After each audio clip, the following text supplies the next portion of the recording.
the typical scams that happen in Goa and what is it that visitors need to be wary of?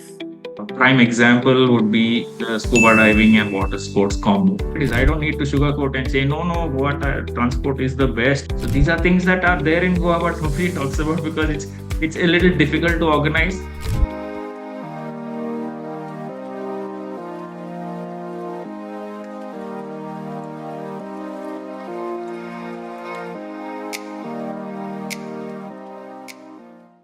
All right, Clyde, do tell us a little bit about the typical scams that happen in Goa and what is it that visitors need to be wary of?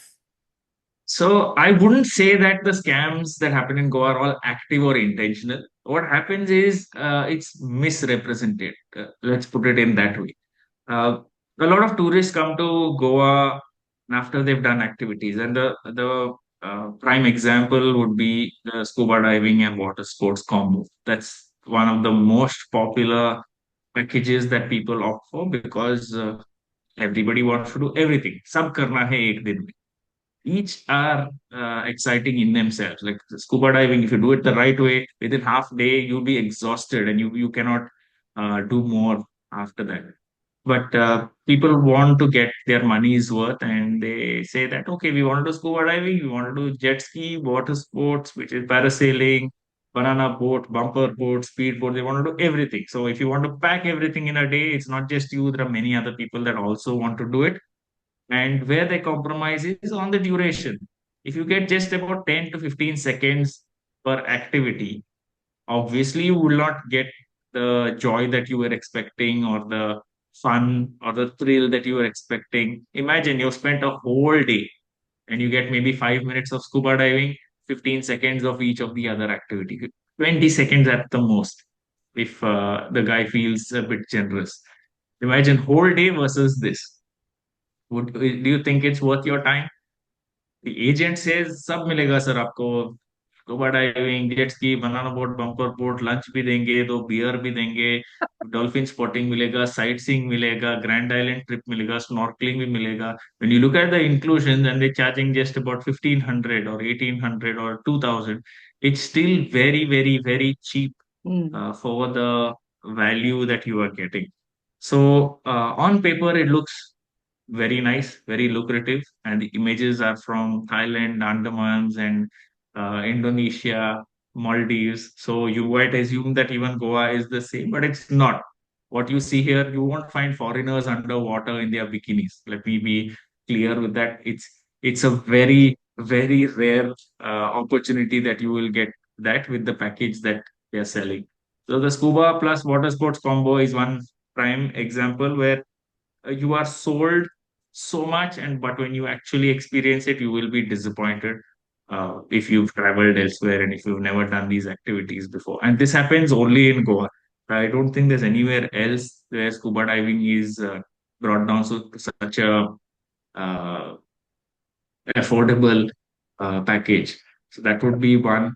Another would be Wait. with Before you get to the your second one, cruises. I want to address the first one. So, how would you combat it? Like, so if you were to give an insider tip to somebody who's planning a trip to Goa and they do want to do all of these things, how would you recommend that they go about it? Okay, so let me get to the stage where if you are booking directly or you're booking through a travel agent. A lot of times there are travel agents that book your complete Goa trip. They will give you stay, they'll give you your flights, they will book your activities, and they give you a wholesome package saying this is what you do, you will finish Goa. And what they usually add in that, I'll name all the activities because this is what you will also hear your agent telling you. They will do one day North Goa, one day South Goa, and this is either in a bus tour or it will be a private taxi, whichever you choose. But the places are just the same. You will cover major forts, you will cover major churches and temples, and Panjim city. That's about it. The popular beaches, Kalangut, Baga, Candolim, Aguada, that's also covered because it's that one stretch which is considered the major tourist belt in Goa. This is where a lot of Goans also do not go because there are too many tourists or it's crowded and it's full of traffic. I'm saying people who do not reside there, people think twice before going there. And it's a fact in Goa. Somebody from Margao will not travel there. But coming back to the point where I'm saying that One is your North Goa, South Goa. Then you have a Dudhsagar bus tour. They Mm. will do 1 day Dudhsagar. It also has a stop at Old Goa, and that is if time permits. It's not a must. If time permits, will also be on the brochure. That's a full day that's gone. They will also give you your dinner cruise or sunset cruise, depends Mm. on what time is available. And finally, the scuba plus water sports combo. So primarily, this is what is generally covered, and it's good for maybe about 4 days, 4 to 5 days at the most. Once you finish these 5 days, okay, now you have nothing to do. Like you will feel that there's nothing to do because no other operator is giving you options beyond this. And every travel agent office that you go will have just this. You ask them anything beyond this, they will have very few options. They might say, okay, go to snow park or go to do bungee jumping or go to do paragliding somewhere. But these are things that they show no interest in because they make very small margins in those, so they do not even put it out in the open. So essentially, what you're saying Now, is if that the people who are looking for something different are not going to find it with travel agents. They need to find somebody like you, somebody who curates, somebody who, yes, customizes, and someone who knows off the beaten track options as well. correct. The point that I'm making, which you've gotten right, is that most of the travel agents and people who are marketing Goa are only marketing these aspects. They're not talking about anything beyond it. And even you being a heritage tour guide, you know that Mumbai has so much more to offer than what Yeah. people Google and find. True. It's the same thing with Goa, and the commercial market is set with these with this business model. So people outside Goa are only asking for the same thing. The tourists are only asking the same thing to the travel agents, and they come and experience the same thing in Goa, which in general is a very average experience. If you do all of this, it's average. At least to me, it is average because I've seen sides of Goa which are fantastic, and you go like it's a I would say it's life changing experience for some people. Like you do certain adventure activities, you will be wowed, and you will first taste adventure and then pursue it. Really? And is So this is for yes, everybody, or is this just for the 25 to 35 range where you're absolutely agile, you're very fit, you're relatively, enthusiastic and have a lot of energy? Or is this true for all brackets? It's true for all brackets. I would say that at least a basic level of fitness would be needed. If you can hike for an hour, that would be good enough. You can do a nice beach hike, exploring different tide pools. You can explore different viewpoints, sunset viewpoints. If you'd like to do this in the jungle, you can do something called as herping or finding glow in the dark scorpions or glow in the dark fungi that come in during the monsoons. So these are things that are there in Goa, but nobody talks about because it's a little difficult to organize. It's depending on nature quite a bit, but it exists. We know the period when it can you can expect to see these things, which is why we can facilitate and organize it. Right. So the key would be to get in touch with somebody who's connected to all of these things, who can adapt very quickly and also understand your, constraints. Like, oh, I have only this much time, or I have only Yes, this much, this many interests, or I have this kind of a budget. And then you kind of curate and make it happen. So obviously, this is correct. not something you can expect from a run-of-the-mill travel agent or people who are just Yes, doing it as a business and only a business. With you, I feel there is the business aspect of it, of course, but it's more to do with the passion, it's more to do with the philosophy. And I guess at the end of the day, the desire to create a fun and memorable experience for your guests. So that's where all of this comes into yes. play, right?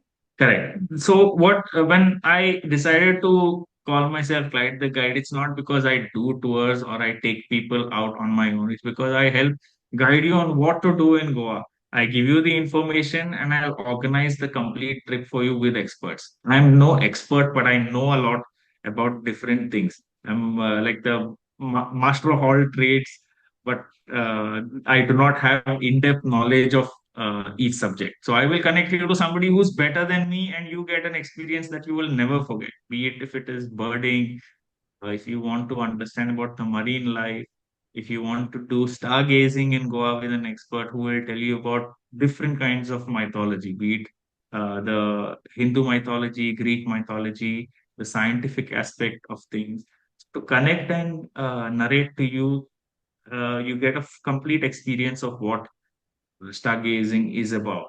What are things you can expect? What are real problems that come in during stargazing? Also, this will be told to you by me and my team before you go for the experience, and not that you come complaining later saying it was in the middle of a jungle. There are so many insects and all this thing. Of course, the city is so much. It's so polluted with light that you can't see anything here. Right. We have to go to the jungles. So, like more So like we are real also life planning advice trips and keeping sort of people grounded that yes, we can practical. look at the stars, but you have to also carry mosquito repellent. So, I don't believe in sugarcoating things. The more real you are to your customers, the more they will respect you because they will genuinely ask for advice. When people ask me about, let's say, the cruises or let's say the water sports and other things, I tell them what it is. If they ask about taxis, I tell them what it is. I don't need to sugarcoat and say, no, no, what transport is the best. You have to go. People are hospitable. I don't see a reason to do that. Even with cruises, they say, हमको अच्छा luxury cruise चाहिए. I said, there's no luxury cruise in Goa. They're all the uh, big boats, metal boats, which are filled with a lot of people. They have a very basic program. You want something luxury, go for a yacht. Don't ask for luxury in a budget. It's very difficult to put together. You will not get and that yet, value. I believe you are organizing, arranging, and offering something for that mid segment, right? Which is not uber luxury where you have to sell some body parts on the black market. Neither is it the absolute janta, like noisy, crowded, big group tours. There is something in the middle that you've identified as a very viable market and a very untapped market. Can you talk a little bit about that? Yes. So with this aspect, I would mostly say the nature tours are underexplored. If you want to do a nice bird spotting experience or a crocodile spotting experience, it's still something that is affordable as well as you get good value. If you want to try local alcohol, local food, alcohol could be Feni and Urak, which are very popular. And because the market is just growing, there are people that are coming up with infused Feni. There are some which are coming up with amazing tasting experiences with different kinds of cocktails that you can make with Feni. So that can be the alcohol aspect. If you want to try even wines, for example, so Goa has a lot of these home winemakers, and there are some people who offer these experiences where they let you taste these wines made of different fruits. And these are seasonal fruits as well as the ones that are available perennial. Where food is concerned, you can explore the Saraswat cuisine, you can explore the Catholic cuisine, which is mostly Portuguese influence. These are food experiences which are great. Try different kinds of local sweets. People know only bibinka and dudol. There's so many other sweets that are prepared in Goa, but only the locals would know where to get, or they would be able to tell you, okay, this is why it was prepared. This is how it is culturally significant. Why is it? Why do you not find it all the time, or only certain times in the year? There are a lot of seasonal items which you get, like things like sasa. There's a hog plum, which is locally called ambade. So ambade sasa is something that is very common in your Saraswat cuisine, Goan Saraswat cuisine. But ambade is a seasonal item. Is So it once the Roselle? Is season it the of one which has this gorgeous pink color? It's very sour. And I've been that is watching them kokum, make. No, Roselle, the tea. There's a tea that comes from Ambare. I've heard different I'm not versions. really sure. Okay, we should definitely do a I food don't know. aspect I'm of I'm that. not We aware should of that, but explore. we have to discuss that. Yes. Yeah, okay. I've not heard of Roselle, but Ambade, as I know, it's sour and it is greenish in color. But once you cook, it gets brown in color. Okay. I don't Sounds recall it being delicious. red because I've seen it on the tree. I recall seeing it on the tree as well as in on the plate. So once the season of Ambade is over, then you have pineapple being used. Let's say pineapple is not in season, you have these sour mangoes which are called gota. So they Mm. are being used in the same preparation. So every time you come to Goa, based on the season, you try another ingredient, but it's the same dish that you're getting. Same goes with even fish. With different times of the year, different kinds of fish are recommended because they are in season. And that you don't necessarily have to have only a mackerel or kingfish. There are so many others to try. And being if you just take one visit to the market, you will know the variety. And I know it's difficult for some people. You need to really know the anatomy of the fish to enjoy it. But if you go with somebody who can tell you how to enjoy it, why not? You're missing out on a life experience if you've come to this place from so far and you're not trying the different kinds of fish. So you organize market So walks as well. So part of the food walk would also be to see where the food is, yes, selected, to see etc. where it is. Yes, we can do it from the source first. A bit of information is provided on where or how it looks in the raw form, and then you go to a location where it is prepared for you. You get to participate in the preparation, at least some of the aspects, like basic things like how do you crack a coconut?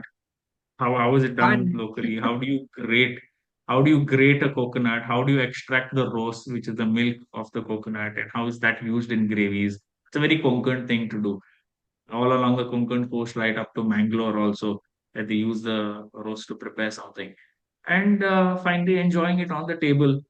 So these can be curated for those who are really interested. The demand isn't there at this point because no travel agent is talking about it. No, I wouldn't blame them because they do not know a product like this exists in Goa. So it is our responsibility to create such products and put it out there so that then people ask you about it and then you can experience it. I would look at it like that. Love it. I love the approach, and I love the fact that, yeah, that Goan food, people think they've tried it because they ate one coconut curry somewhere in Jai Hind or something, and they think that's all Goan food. They don't realize the absolute array of things which are not only Portuguese. That, I mean, Goa had a lot of things that were unique to the different communities way before colonialism as well. And then colonialism came and added another layer of complexity, or changed some of those. Yes, So I think it can, if the person, and I'm guessing you work with experts who would specialize in some correct. of these cuisines rather than you speaking for all of them.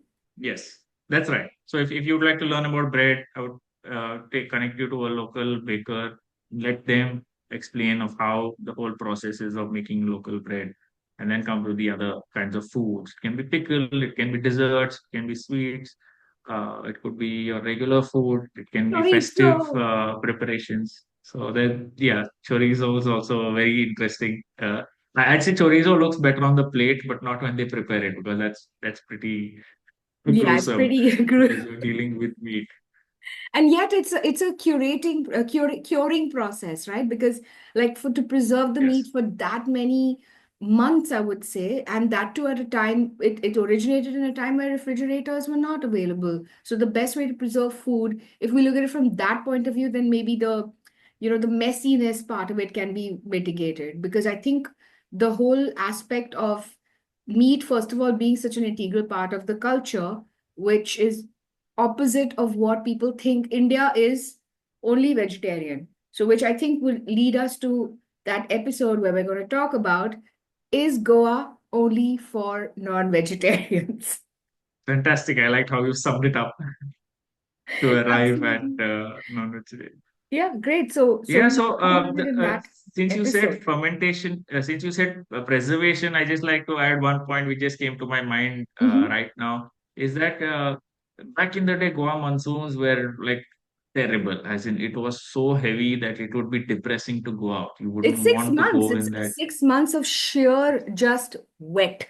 That's it. heavy, heavy rain. It's just gloomy. It's dark and it's just Humid. cold, humid. It so humid, not in a hot way. It's cold. It's pleasant to be inside, but you're outside. If you have to do any work, it's just depressing to go. So I would believe that there was a time in Goa that it was raining so bad that you couldn't do any work. So you had to look at those seasons. What would you do for food? So there's uh, a time of the year before the monsoon, which is called the Purmen. It's a time where a market is out there to sell different items which are preserved for the monsoon, which will last 3 to 4 months. These are all your dried fish. Chorizo is one example. You have dried vegetables and kokum and all these things because it was very simple to prepare when you are in the monsoon. You just need to boil your rice and have it with some of these items, be it dried fish or prawns and several other fruits and vegetables which are They dried. can It's either a rehydrate. souring agent or it gives that. Yes. So that's something that's very cultural, and I would believe that chorizo is also something that would fall in that category because it stays good for quite some time and it's very strong with flavor. So if you pair it with just bland rice or you make a pulao out of it, it just enhances the whole experience of your monsoon. Maybe one way to make a sad monsoon day happy. I think chorizo pulao would make me happy any day, monsoon or not. So thank you so much, Clyde. These have been absolute treasure troves of information. Not one treasure trove, but multiple, because there was food, there's the aspect with all the sports, there's the aspect of what to watch out for, because you may not get the best experience if you go down that path. It's not necessarily a scam, but something to be alert and aware of. But for me, I think the most exciting parts are definitely the food aspect, the nature aspect, and the understanding that there's no such thing as affordable luxury, but there is something called premium, there is something called curated, something which is bespoke, and that's what you can get for visitors interested in experiencing Goa, not from the beaten track. So thank you so much, and this has been an absolute pleasure. We're going to catch you in the next episode. Pleasure's all mine. See you once again.